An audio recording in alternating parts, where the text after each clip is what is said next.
Senior corporate ట్రైనర్గా మీరు ఎంతో మందిని అంటే ఎన్నో కంపెనీస్ చూసుంటారు, వాళ్ళందరికీ మోటివేషన్ క్లాసెస్ చెప్పుంటారు, ఇండివిజువల్గా చెప్పుంటారు, డెవలప్ చేసుంటారు. మరి ఇప్పుడున్న కండిషన్లో, ఇప్పుడు ఇంత ఫాస్ట్గా ఉన్న ఈ యుగంలో ఎథిక్స్ అండ్ మోరల్స్కి ఉన్నటువంటి వాల్యూ ఎలా ఉందంటారు? వాటికి వాల్యూ ఇచ్చి వాటి ప్రకారం ఫాలో అవుతుందా? అంటే ఇప్పుడు స్టార్టప్ కల్చర్ ఒకటి మొదలైందండి అవును. ప్రపంచవ్యాప్తంగా కూడాను. పోస్ట్ గ్లోబలైజేషన్ అంటే ప్రపంచీకరణ తర్వాత అవకాశాలు పెరగడం వలన అంటే అంత ఓపెన్ మార్కెట్, ఇంకా లైసెన్సింగ్ కొత్త కొత్త రకరకాల ఉద్యోగాలు వస్తున్నాయి. అంటే డిస్రప్టివ్ టెక్నాలజీస్ అంటారు, అంటే కొత్త టెక్నాలజీ వచ్చి పాత టెక్నాలజీని కొట్టేస్తుంది. అంటే ఇట్స్ వెరీ డైనమిక్.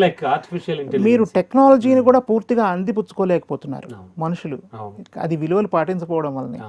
క్రమశిక్షణ ఉంటే టెక్నాలజీని అందిపుచ్చుకోవడం, కొత్త ఉద్యోగాలకి క్రమశిక్షణ ఉండడం, నిరంతరం నేర్చుకోవాలనేది తపన ఉండడం.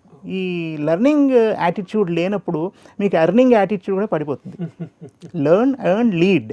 First you have to learn, then you will know how to earn, then you can lead people.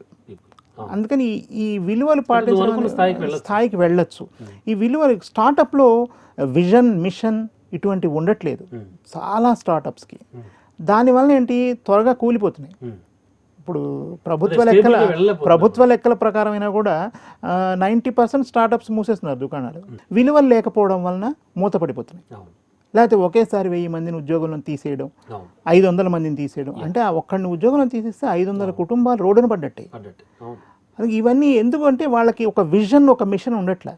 ఒకటే విజన్ ఏంటంటే డబ్బులు సంపాదించాలి. అంటే ప్రజెంట్ ఉన్న కండిషన్లో ఎథిక్స్కి, మోరల్స్కి అంటే ఇంత మారుతున్న, ఇంత అడ్వాన్స్డ్ టెక్నాలజీ డెవలప్ అయిపోతున్నటువంటి ఈ కండిషన్లో కూడా ఎథిక్స్కి, మోరల్స్కి చాలా ఇంపార్టెన్స్ ఉంది. తప్పకుండా.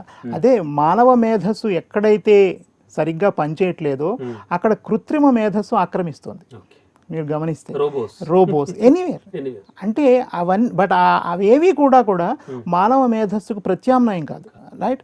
అందుకని మీరు ఎప్పటికప్పుడు మనిషి విలువలతో పనిచేస్తే ముఖ్యంగా ఇవన్నీ ఈ సమస్యలన్నీ ఉత్పన్నం కావు. మనిషిని మనిషిలా గౌరవించడం, కులమతాల ప్రస్తావన తీసుకురాకుండా అందరం కలిసి బతకాలి.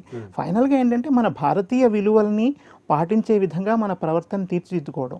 వీఆర్ ఆల్ వన్ ఫ్యామిలీ, వసుధైవ కుటుంబకం అంటారు. ఈ ప్రపంచం అంతా ఒక ఫ్యామిలీ అన్న క్రమశిక్షణ సూక్తితో మనం గనక మన జీవితాలను తీర్చిదిద్దుకుంటే అది either in the work place or in the family ఎటువంటి ఇబ్బందులు ఉండవు. అవి ఎథిక్స్ అండ్ వాల్యూస్ అనేవి మన పుస్తకంలో ఎక్కడైనా కంపెనీలో చేరగానే హెచ్ఆర్ వాళ్ళు మాన్యువల్ అని ఒకటి ఇస్తారు, అందులో ఎలా పనిచేయాలో ఉంటాయి. ఈ విలువలు పాటించాలి అని ప్రత్యేకంగా ఏం ఉండవు. ఆ విలువలన్నీ కూడా కంపెనీ విలువలలో క్రమశిక్షణకు సంబంధించినవి. ఇంట్లో నాన్నగారు చెప్తారు త్వరగా నిద్రలు ఎవరా, టైంకి నిద్రలే, సూర్యుడికి నువ్వు గుడ్ మార్నింగ్ చెప్పాలి కానీ నీకు సూర్యుడు గుడ్ మార్నింగ్ చెప్పకూడదు. ఇవన్నీ చిన్న చిన్న విషయాలు. బట్ అదే వచ్చేటప్పటికి ఖచ్చితంగా పాటించాలి. సంస్థకు వచ్చేటప్పటికి ఉద్యోగి ఏమనుకుంటాడు, తీరాలి. ఉద్యోగి ఏమనుకుంటాడు, మనకి వీడు చాలా కంట్రోల్లో పెట్టేస్తున్నాడు మన ఈ కంపెనీ వాడు, మానేయాలి త్వరగా అనుకుంటాడు వాడు. అదే అప్పుడు వస్తుంది కాన్ఫ్లిక్ట్ మైండ్లో. అలా నీకు ప్రతి నెల చివరి రోజు మీకు జీతం రాలేదనుకోండి, లేకపోతే 1వ తారీఖు కంపెనీ జీతం లేదు, ఏమనిపిస్తుంది? మనకు నెల కట్టాల్సిన వాయిదాలన్నింటికి దెబ్బ పడిపోతుంది.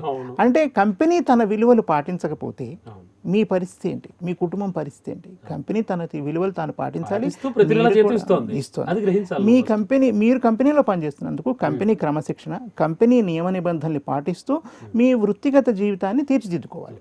ఈ ఎథిక్స్ కానీ మోరల్స్ కానీ పాటించకుండా, బట్ అంటే వాడికి ఉండేటువంటి ఒక క్రమశిక్షణ అయితే ఉంటుంది. అంటే వాడు సిన్సియర్గా వస్తాడు, వాడు సీట్లో కూర్చున్నట్టు వర్క్ చేస్తాడు, బట్ టైం సెన్స్ ఉండదు. ఓకే సార్, అంటే మినిమం పక్క వ్యక్తికి ఇచ్చేటువంటి గౌరవం ఇవ్వడు. అలా లేకుండా కూడా డెవలప్ అయిన వాళ్ళని వేళమే లెక్క పెట్టచ్చు. ఆఫ్ కోర్స్ అంత ఎక్కువ మంది అలాగా ఉండరు ఆబ్వియస్లీ. అంటే ఇలాంటి వాళ్ళని మినహాయింపు అంటారా? ఏమనుకోవాలి ఇలాంటి వాళ్ళని? ఎథిక్స్ అండ్ మోరల్స్ పాటించకపోతే ఏమవుతుంది అంటారు అసలు? సంస్థ కనీసం నీ దగ్గర నుంచి 8 గంటల పని ఆశిస్తుంది. నువ్వు 8 గంటలు పని చేయకుండా హాఫ్ డే వచ్చి, నేను చాలా ఫాస్ట్గా పనిచేస్తాను, మా బాస్ కూడా చెప్పాడు, నేను టైంకి రాకపోయినా పర్వాలేదు, ఇలా మనం ప్యాటింగ్ చేసుకుంటూ ఓకే మనం మెచ్చుకుంటూ చేసుకుని అలా ఉంటే కానీ మాత్రం కుదరదు. గ్రోత్ అనేది తాత్కాలికంగా ఉండొచ్చు. మీరు విజయాల మెట్లు ఎక్కుతున్నప్పుడు గ్రోత్ అనేది తాత్కాలికంగా ఉండొచ్చు, కానీ అక్కడి నుంచి మీరు జారిపోతే అది ఎవరు ఎక్కువ మెచ్చరు అనమాట. కొత్తగా ఒక జాబ్లో జాయిన్ అయినటువంటి వ్యక్తి, ఒక మేల్ ఆర్ ఫీమేల్, అమ్మాయినా అబ్బాయినా కూడా ఇవాళ రేపు చాలా చిన్న వయసులకు ఉద్యోగాలు.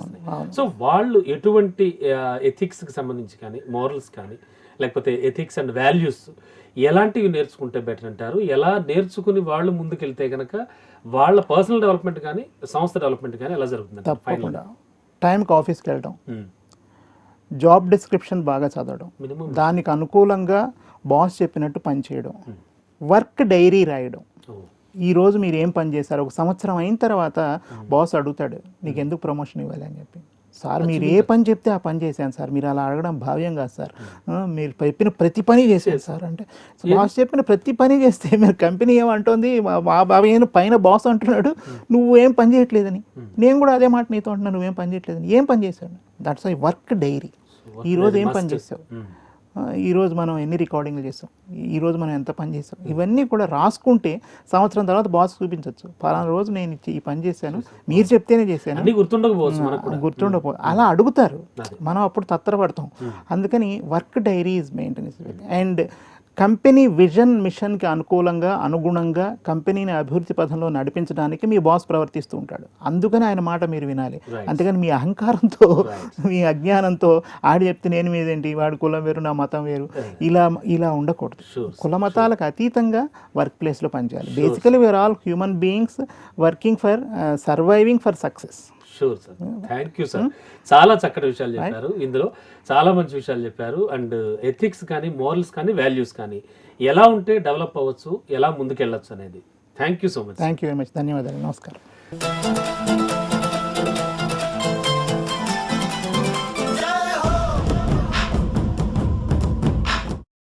ఉపన్యాస కళలో మీరు నిష్ణాతులు అవ్వాలనుకుంటున్నారా? అయితే మీ కొరకే వక్త.